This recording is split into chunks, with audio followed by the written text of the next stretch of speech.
नमस्कार दोस्तों, स्वागत है आप सभी का। UPSC CSC pre 2023 CSAT cut off 23% करने की मांग। आज होने वाली सुनवाई, याचियों की जीत की पूरी कोशिश, अभ्यर्थियों की मांग का चार्टर यहाँ पर देखेंगे विस्तार से, जिसको कि आप सभी को दिखाएंगे। आज का निर्णय से लाखों अभ्यर्थियों की जीत होगी। आज का जो भी निर्णय आता है, उम्मीद है कि अभ्यर्थियों के हित में फैसला आ जाए, और अगर हित में फैसला आता है तो यहाँ पर लाखों अभ्यर्थियों की जीत हो जाएगी। जैसा कि आप सभी को ज्ञात है कि कैट में सिद्धार्थ मिश्रा वर्सेस यूपीएससी के नाम से जो याचिका है, उस पर आज की डेट में सुनवाई होने वाली है।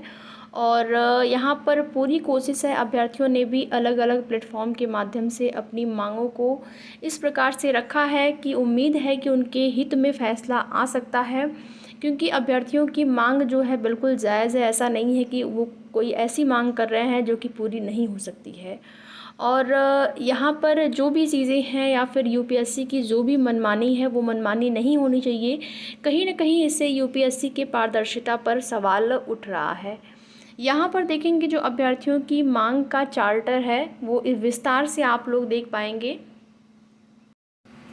जैसा कि यहाँ पर देख पा रहे होंगे, यूपीएससी अभ्यर्थियों द्वारा मांगों का चार्टर। यूपीएससी एक संवैधानिक निकाय हर साल सीएससी सिविल सेवा परीक्षा आयोजित कराता है, जिसमें शामिल है प्रीलिम्स, जीएस पेपर 1 और सीसेट। सीसेट एक क्वालिफाइंग पेपर है, मेंस और साक्षात्कार। यह परीक्षा अपने आप में एक कठिन और लंबी प्रक्रिया है, जिसमें गंभीर उम्मीदवारों को जो है गुजरना पड़ता है। हालांकि यह देखा जा रहा है कि यह परीक्षा हिंदी और स्थानीय भाषा पृष्ठभूमि से आने वाले उम्मीदवारों को बाहर कर रही है, और यह सीधे तौर पर उन लोगों को फ़ायदा पहुंचा रही है जिनके पास गणितीय और तकनीकी विषयों में विशेषज्ञता है, विशेष रूप से कैट और आईआईटी लेवल की योग्यता। इस संबंध में 2023 सीएससी प्रारंभिक परीक्षा में अन्याय का सामना करने वाले अभ्यर्थी समुदाय अपनी सामूहिक चिंता व्यक्त करने के लिए एक टेलीग्राम समूह यहाँ पर देखेंगे, ये है अनफेयर सीसेट 2023 पर एक साथ आए हैं। इसलिए नीचे वे चिंताएं मांगे हैं जिन्हें आकांक्षी समुदाय उठाया है,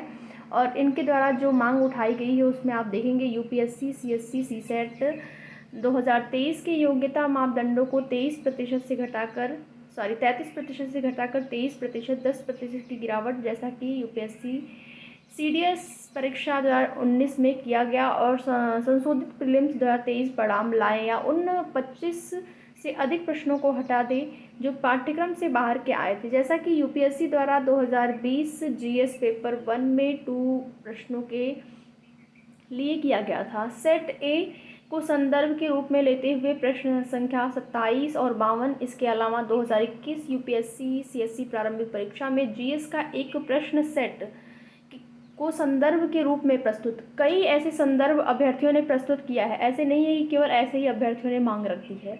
कई संदर्भ को प्रस्तुत करते हुए पेपर 1 से हटा दिया गया था, प्रश्न संख्या 80 को हटाया गया था, और संशोधित प्रीलिम्स 2023 परिणाम लाए या प्रारंभिक परीक्षा दोबारा आयोजित करें, क्योंकि गंभीर और योग्य उम्मीदवारों के साथ यहाँ पर कहीं न कहीं इसकी वजह से अन्याय हो रहा है।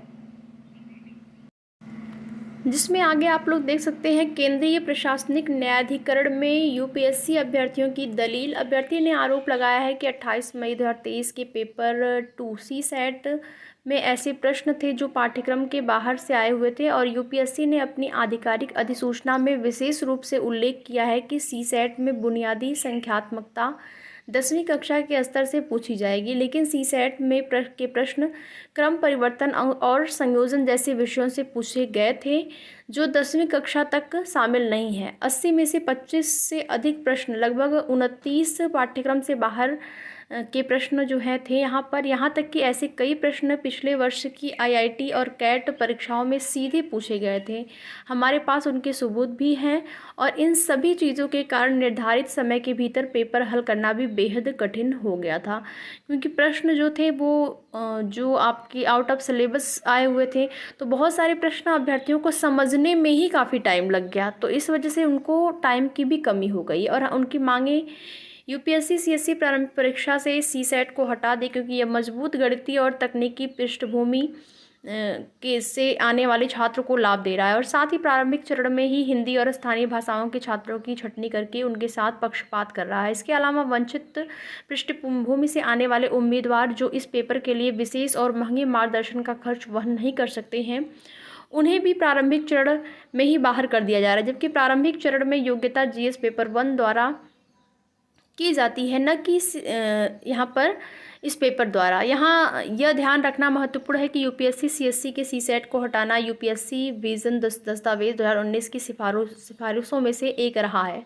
इन सब के अलावा यूपीएससी की 72वीं वार्षिक रिपोर्ट स्पष्ट रूप से कहती है कि चयनित होने वाले लगभग 64% उम्मीदवार इंजीनियरिंग पृष्ठभूमि से हैं।